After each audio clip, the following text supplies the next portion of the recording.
Mabigat ang bawat paghinga ni Kaloy. Tila nakipagbuno siya sa init ng makina ng kanyang lumang jeep na bumubuga ng itim na usok sa gitna ng EDSA. Alas 3 na ng hapon, ngunit ang laman ng kanyang bulsa ay puro barya pa lamang. Kulang pa pambili ng bigas, lalo na ng ulam. Ang kanyang suot na puting t-shirt ay naging kulay abo nang dahil sa dumi at pawis. Sa bawat preno, rinig ang pagkaluskos ng bakal na tila nagmamakaawa na ring magpahinga. Tay, gutom na po ako. Bulong ng kanyang bunsong si Nene, 6 na taong gulang, na nakaupo sa tabi niya sa front seat. Payat ang bata, malalaki ang mata, at baka sa mukha ang kakulangan sa nutrisyon. Napahigpit ang hawak ni Kaloy sa manibela. Konting tiis na lang anak.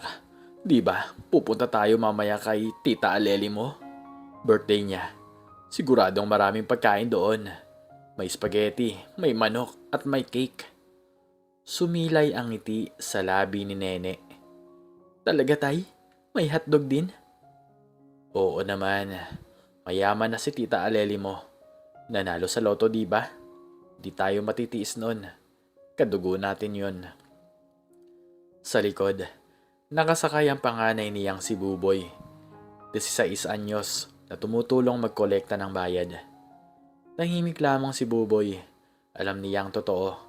Alam niyang simula ng manalo ng daan-daang milyon si Aleli, ang pinsang buo ng kanyang ama, ay tila ba nilimot na nito na minsan silang nagsalo sa tuyo at kanin. Buboy, may sukli ka pa ba dyan? Tanong ni Kaloy.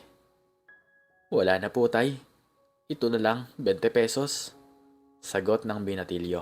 Sabay punas ng pawis sa noo. Isang matinding buntong hininga ang pinakawala ni Kaloy. Ipinara na niya ang jeep sa garahe. Ngayong gabi ang party. Kailangan nilang mag-ayos. Kahit nabutas-butas ang kanilang damit, kailangan nilang magmukhang tao sa harap ng mga bagong kaibigan ng kanyang pinsan. Bago sila bumaba, may napansin si Kaloy sa ilalim ng upuan sa likod. Isang itim na leather bag, mabigat. Tay, ano yan? Tanong ni Buboy. Binuksan ni Kaloy ang bag. Nanlaki ang kanyang mga mata. Puno ito ng mga bungkos ng pera at mahalagang dokumento. May calling card sa ibabaw. Don Alfonso Zobel. Nanginig ang kamay ni Kaloy. Ito na ba ang sagot? Pwede niyang itong itago. Walang nakakita. Pwede silang kumain ng masarap. Pwede niyang mapagamot ang ubo ni Nene. Ngunit tiningnan niya ang kanyang mga anak. Isosoli natin to. Matatag na sabi ni Kaloy. Tay, pero akmang aangal si Buboy. Anak, mahirap tayo. Pero hindi tayo magnanakaw. Dadalhin ko ito sa istasyon ng pulis o tatawagan natin ang numero pagkatapos ng party.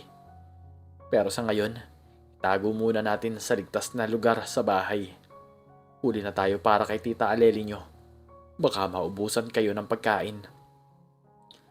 Ang desisyong iyon ang nagpabago sa kanilang buhay, pero sa paraang hindi nila inaasahan. Ang bahay ni Aleli ay hindi na bahay. Ito ay isang palasyo sa loob ng isang eksklusibong subdivision.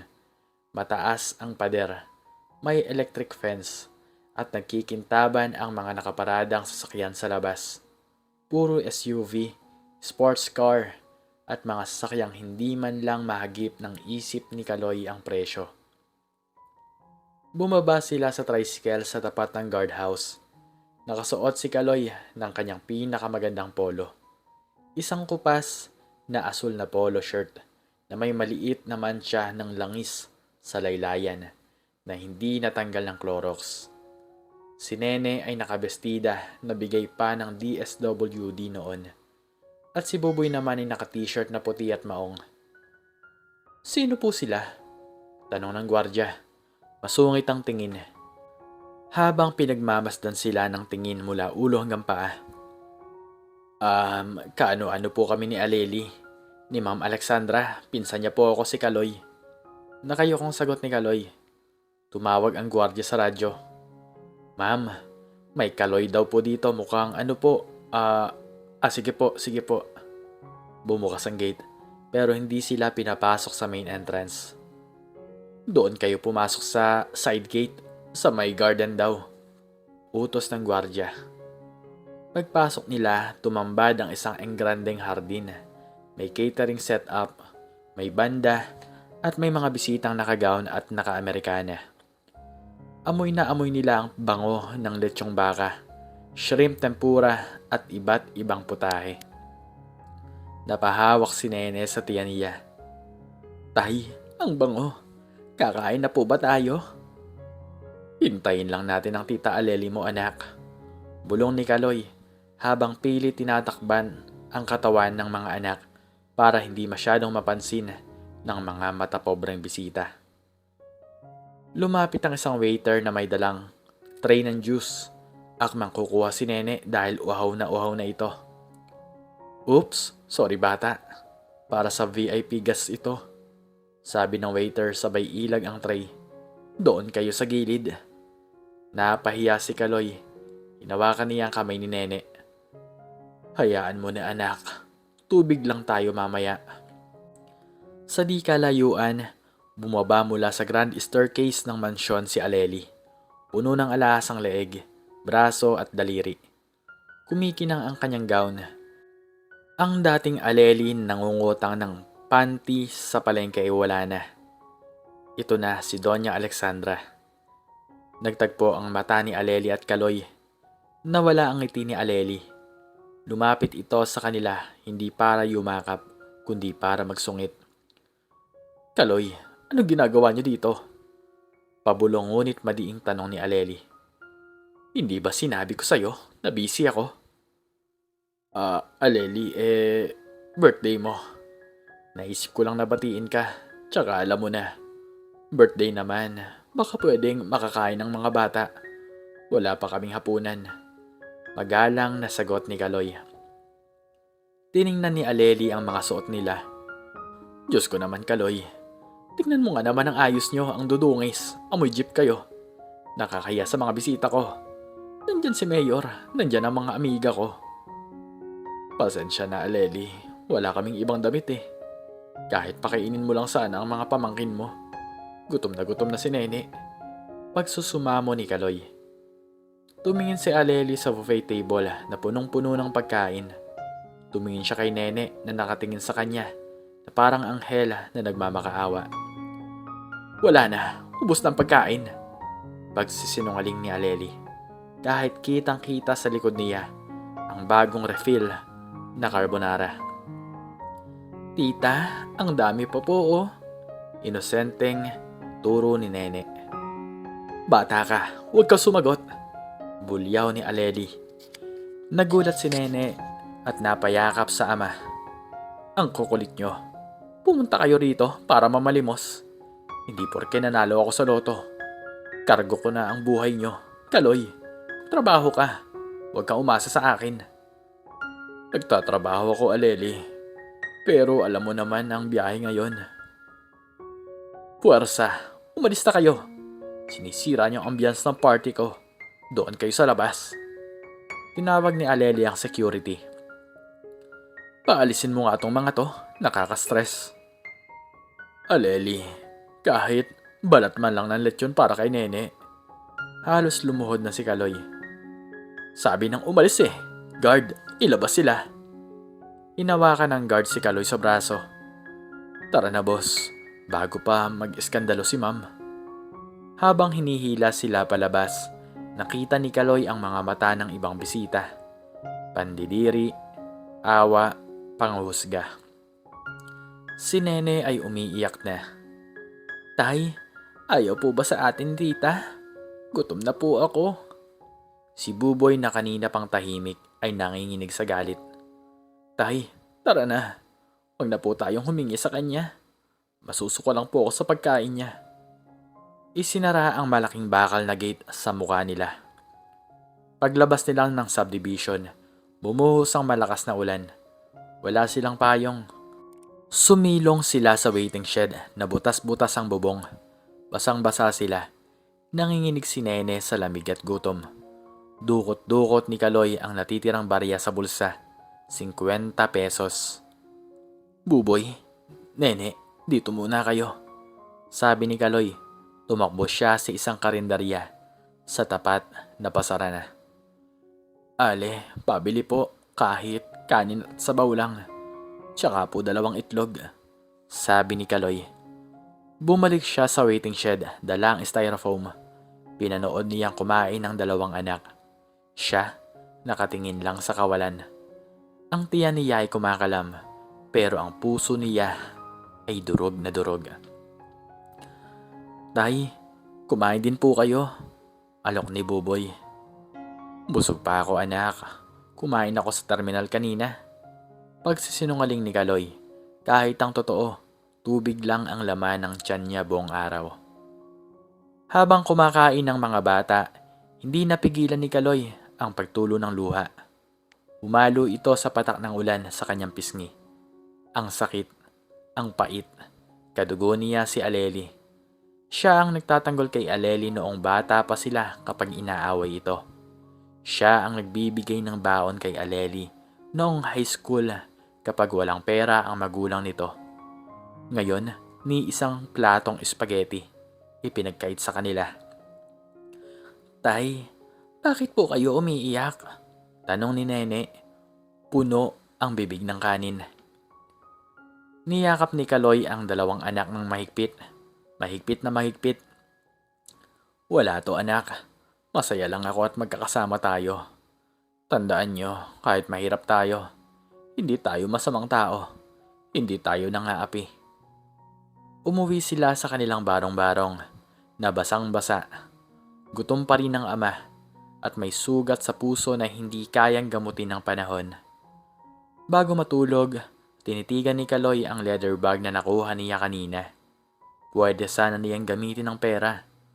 Pwede sana siyang bumalik doon at isampal kay Aleli ang pera. Pero hindi.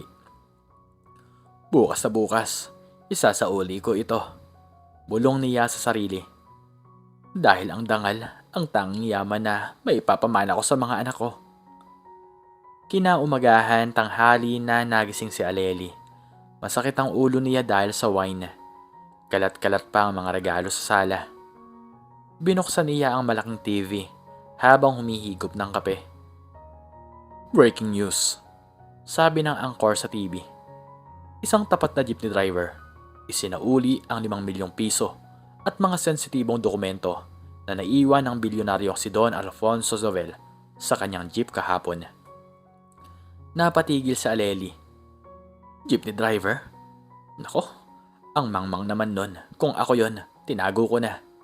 Bulong niya sabay tawa. Ipinakita sa screen ng video. Nasa istasyon ng pulis ang driver. Gusgusin ang damit, pamilyar ang muka. Nanlaki ang mga mata ni Aleli. Nabitawan niya ang tasa ng kape. Basag. Si Kaloy. Nakafocus ang kamera sa mukha ni Kaloy. Tinatanong siya ng reporter. Manong, ang laking halaga nito. Hindi ka ba natukso? Balita namin, hirap na hirap kayo sa buhay. Sumagot si Kaloy sa TV. Simple lang. Walang halong pagyayabang. Ma'am, aanin ko po ang pera kung galing naman sa masama. Gutom po kami, opo. Kagabi nga po, hindi kami pinakain sa birthday ng kamag-anak namin. Kahit nandoon na kami. Pinalayas po kami dahil madungis daw po kami. Masakit po. Pero naisip ko, kung kukunin ko to, para na rin akong naging katulad nila. Nanilamo na ng pera ang pagkatao. Gusto ko pong lumaki ang mga anak ko na may dignidad. Natigilan ang buong newsroom, maging ang reporter ay nalula. Biglang pumasok sa frame si Don Alfonso Zovel, ang may-ari ng pinakamalaking construction firm sa bansa. Ang kumpanyang gustong-gustong pasukan ni Aleli para mag-invest, pero hindi siya pinapansin. Niyakap ni Don Alfonso si Kaloy. Kaloy, dahil sa katapatan mo, di lang perang ibabalik ko sa'yo. Yung mga dokumentong ito, buhay ng kumpanya ko ang nakasalalay dito. Bilang gantimpala, bibigyan kita ng 2 milyong piso at hindi lang yun. Sagot ko na ang pag-aaral ng mga anak mo hanggang kolehiyo at bibigyan kita ng prangkisa ng taxi fleet para hindi ka na nagmamaneho ng luma mong jeep. Sa TV, nakita ni Aleli na umiyak si Kaloy at ang mga anak nito, si Nene at Buboy ay nakangiti na. Nag-flash sa screen ang mga komento ng netizens. Nako, grabe naman yung kamag-anak, napakasama ng ugali. Sino kaya yung kamag-anak na nagpalaya sa kanila? Itulfo na yan. Buti pa si tatay, mahirap pero may dangal. Yung kamag-anak, mayaman pero basura ang ugali. Biglang tumunog ang telepono ni Aleli, ang kanyang investment banker. Hello, Ma'am Aleli? Bad news po. Nakita ni Don Alfonso ang post sa social media tungkol sa party nyo kagabi. May nag-live video pala na guest nyo nung pinalayas nyo ang mag-aama. Kumalat na, ma'am, nag-viral. Galit na galit si Don Alfonso. Pinakancel niya lahat ng business deals niya sa inyo at blacklisted na kayo sa mga exclusive clubs. Ano? Nauutal na sabi ni Aleli. Binuksan niya ang Facebook. Trending ang hashtag Matapobreng Tita. May video na kuha ng isang bisita. Kitang-kita kung paano niya dinuro si Kaloy. Kitang-kita kung paano umiyak si Nene habang hinihila palabas. Ang mga komento ay libo-libo. Si Aleli Dizon yan, yung nanalo sa loto. Kala mo kung sino. Boycott natin business niyan. Kadiri ang ugali. Nanginig ang tuhod ni Aleli. Sa isang iglap ang reputasyon na pilit niyang binuo gamit ang pera ay gumuho. Ang perang napanalunan niya ay unti-unti nang naubos dahil sa luho at ang mga investment na inaasahan niya ay nawala dahil sa koneksyon ni Don Alfonso. Sa kabilang banda, ipinakita muli sa TV ang mag-aama. Kumakain sila sa isang mamahaling restaurant kasama si Don Alfonso. Ang ngiti ni Nene abot tainga habang kumakain ng fried chicken at spaghetti. Mas masarap, mas marami, at galing sa taong totoong may puso. Napaupo si Aleli sa sahig. Ang mga luha niya ay hindi luha ng awa, kundi luha ng pagsisisi at kahihiyan. Naalala niya ang mga sinabi ni Kaloy kagabi. Kahit balatan man lang ng lechon para kay Nene. Ngayon, si Kaloy na ang makakapagbigay ng lechon sa buong barangay habang siya ay nag-iisa sa kanyang malaking mansyon. Kinasusuklaman ng buong mundo ay unti-unting nilalamon ng kanyang sariling kasamaan. 5 taon na ang nakalipas. Maliwalas ang langit sa tapat ng Kaloy and Alfonso Foundation Center. Disyembre na naman. At abala ang lahat sa tao ng Paskong handog ni Kaloy para sa mga mahihirap. Hindi na gusgusing driver si Kaloy. Ng kabarong Tagalog siya ngayon. Maayos ang gupit at may dignidad ang tindig. Ang kanyang Zovel Kaloy Transport Corp ay isa na sa pinakamalaking kumpanya ng taxi at tracking sa Luzon. Sa tabi niya ay si Buboy na ngayon ay isa ng engineer at nagtapos bilang cum laude. Si Nene naman ay dati payat at sakitin, ay isa ng malusog at magandang dalagitan na nasa high school. Tay, handa na po ang mga packs. May 500 pamilya po ang nakapila sa labas. Masayang balita ni Buboy. Sige anak, papasukin na sila. Siguraduhin yung may makakain ng lahat. Walang uuwing gutom. Bili ni Kaloy. Ang huling pangungusap ay may diin. Isang pangakong binitiwan niya sa sarili na hindi na mararanasan ng kahit sino ang naramdaman nila noon. Bumukas ang gate.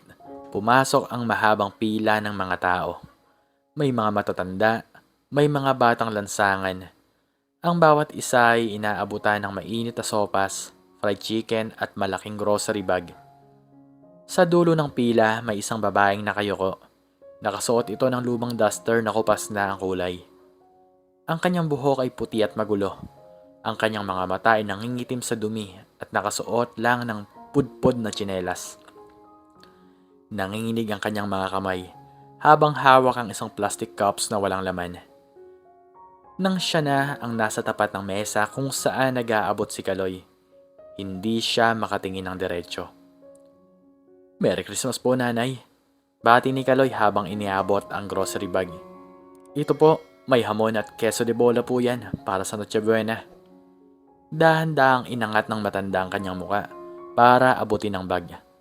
Sa pagtama ng kanilang mga mata, natigilan si Kaloy. Ang mga matang yon, pagod, malalim at puno ng takot, ngunit kilalang kilala niya. Nabitawan ni Kaloy ang supot. "Aleli?" Nanlaki ang mata ng matanda. Akmang tatakbo ito palayo dahil sa iya, ngunit sa hina ng kanyang katawan, natumba siya sa sahig. Huwag mo akong tingnan," sigaw ni Aleli habang tinatakpan ang muka ng kanyang maruruming palad. "Parang awa mo na, Kaloy. Hayaan mo na ako." Agad lumapit si Kaloy at inalaya ng pinsan. Lumapit din si Buboy at Nene. "Tita Aleli?" Gulat na tanong ni Kaloy. Hindi siya makapaniwala. Ang dating donya na puno ng ginto sa katawan, ngayon ay amoy araw at butot balat na. Dinala nila si Aleli sa opisina, sa loob, para painumin ng tubig at pakalmahin. Doon bumuhos ang lahat ng luha ni Aleli. "Wala na, Kaloy. Ubus na." Mahagulgol na kwento ni Aleli. "Yung mga kaibigan ko, noong naubos ang pera ko dahil sa casino at scam, iniwan nila ako. Yung asawa ko sumama sa ibang babae. Tinangay ang huling milyon ko. Ang bahay na remata ng bangko. 2 taon na akong natutulog sa bangketa." Tiningnan niya si Nene. "Nene, patawarin mo ako. Noong gutom na gutom ka, ipinagdumot ko ang pagkain. Ngayon, ako naman ang namamalimos." Lumuhod si Aleli sa harapan ni Kaloy, nanginginig at puno ng pagsisisi. "Kaloy, duraan mo ako. Sumpain mo ako. Tanggap ko. Ang sama-sama akong tao. Deserve ko to." Katahimikan ang bumalot sa kwarto. Naalala ni Kaloy ang sakit noong gabing yon, ang pambabastos. Ang gutom ng mga anak niya. Madaling gumanti. Madaling ipamukha kay Aleli na buti nga sayo. Pero tumingin si Kaloy kay Nene at Buboy. Nakatingin din ang mga ito sa kanya. Naghihintay ng gagawin niya. Huminga ng malalim si Kaloy. Hinawakan niya ang balikat ni Aleli at dahan-dahang itinayo. Kumuha siya ng isang plato ng lechong baka, spaghetti at fried chicken mula sa handaan sa labas. Inilapag niya ito sa harapan ni Aleli. "Kumain ka, Aleli," malumanay na sabi ni Kaloy. Ano?" Umihikbi pa ring tanong ni Aleli. "Birthday ni Nene ngayon, kaya kami ang nagpapaparty," sabi ni Kaloy. "Noong birthday mo, pinalayas mo kami dahil sira ang ambience. Pero sa birthday ng anak ko, walang ambience na kailangan protektahan. Ang mahalaga, walang uuwing gutom." Lumapit si Nene at inabutan ng tinidor ang kanyang tita. "Kumain na po kayo, tita. Masarap po yan, hindi po panis." Napahagulgol si Aleli. Ang inaasahan niyang galit at sumbat ay pinalitan ng hapag at pagkain. Ang init ng pagtanggap ay mas masakit pa kaysa sa anumang sampal. Ito ang apoy na tumunaw sa yelo ng kanyang puso. Salamat. Paulit-ulit na bulong ni Aleli habang sinusubo ang pagkain na may kasamang luha. Pinanood siya ni Kaloy. Wala nang galit sa puso niya. Awa na lang. "Buboy," tawag ni Kaloy sa anak. "Ihanda mo ang guest room sa bahay. Doon muna titira ang tita nyo. Tutulungan natin siyang makahanap ng trabaho at magsimula ulit." "Opo, tay," sagot ni Buboy. Sa huli, napatunayan ni Kaloy ang isang bagay. Ang pera ay nauubos, ang ginto ay nawawala, at ang palasyo ay gumuguho. Pero ang kabutihan na itinanong mo sa kapwa, yon ang tanging yaman na hindi nananakaw. At iyon din ang tanging yaman na sasagip sa'yo kapag nasa ilalim ka na ng gulong ng palad. Sa labas ng bintana, tumila na ang ulan at sumikat na ang araw. Tapos na ang bagyo sa buhay nilang lahat. Ikaw, anong natutunan mo sa istoryang ito? Makiki-comment naman sa baba kung ano ang iyong natutunan. At hanggang dito na lamang po nagtatapos ang aking istorya. Sana po ay nabigyan po kayo nito ng isang magandang aral. Please like, share, and subscribe. Click the notification bell para palagi po kayong updated sa mga bago ko pang istorya. Muli ay maraming salamat po. At God bless us all.